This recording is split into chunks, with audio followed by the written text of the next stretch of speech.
এবার ভাঙড়ে আইএসএফ এর প্রচার মিছিলে হামলার অভিযোগের তীর তৃণমূলের বিরুদ্ধে।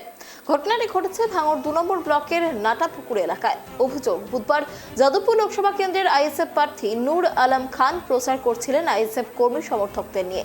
সেই সময় নাটাপুকুর এলাকায় ওই প্রচার মিছিলে তৃণমূল কর্মী সমর্থকরা হামলা করে বলে অভিযোগ। ঘটনায় ব্যাপক উত্তেজনা ছড়িয়ে পড়ে। খবর পেয়ে ঘটনাস্থলে পৌঁছয় পোলেরহাট থানার পুলিশ। অন্যদিকে গোটা ঘটনার কথা অস্বীকার করেন পঞ্চায়েত সমিতির সদস্য তথা তৃণমূল নেতা খায়রুল ইসলাম।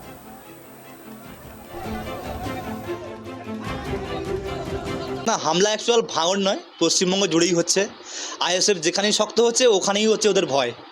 তা আমরা সেই মোতাবেক আজকে যখন আমাদের প্রচার চলছিল, অর্থাৎ র্যালি করছিলাম, আমরা বেশ কিছু কর্মী সমর্থকদের নিয়ে আসছিলাম।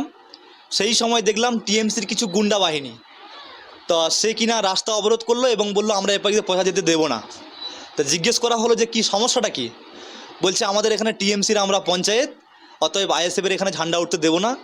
তাই সেই হিসেবে সঙ্গে সঙ্গে আমাদের আইএসএফের যে সমর্থক ছেলেরা ছিল ওদেরকে ধাপাধাপ করে ফ্ল্যাগ খোলা এবং সঙ্গে সঙ্গে চট থাপ্পড় কিল ঘুষি মারা। এবং একজন তো বলেই ফেলে যে আইএসএফের এখানে যারা যারা ঘুরছে রাতে ওদের বাড়িতে গিয়ে বন্দুক নিয়ে অ্যাটাক করব এবং প্রাণে মেরে দেবো, আর যদি আইএসএফ এখানে কোনোদিন জন্ম নেয় তাহলে বোম দিয়ে সব উড়িয়ে দেবো। কারণ আইএসএফ দলটাই মিথ্যে দিয়ে তৈরি। যে নওশাদ সিদ্দিকী একটা হুজুরের আওলাদ হয়ে বারবার মিথ্যে কথা বলেন, একটা সততা নেই এদের। আস্তে আস্তে বুদ্ধিসম্পন্ন মানুষ, ভাঙড়ের মানুষ যারা ভুল বুঝে 21 সালে ভোট দিয়েছিলেন, তারা এখন বুঝতে পেরেছেন যে ভুল করে আমরা ভোটটা দিয়েছি, কাদেরকে ভোট দিয়েছি। এবং এরা খুনের রাজত্ব চালানোর চেষ্টা করছে।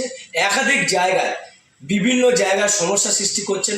আপনারা ইলেকট্রিক মিডিয়ার মাধ্যমে দেখেছেন, গত পঞ্চায়েত ভোটে 7টি তরতাজা প্রাণ হনন করেছেন, ওনারা খুন করেছেন। তাই বলবো ওদের পা তলা থেকে আস্তে আস্তে মাটি সরে যাচ্ছে বলে ওরা আজকে মিছিল নিয়ে গিয়ে আমাদের ওখানে যে সদস্য আছে লোকমান মোল্লা, তার একটা সমর্থক, তার দোকানে সব বসেছিলেন, ওই দোকানে গিয়ে মিছিল নিয়ে গিয়ে হামলা করেছে। হামলা করে আবার উল্টো চাপানোর চেষ্টা করছে।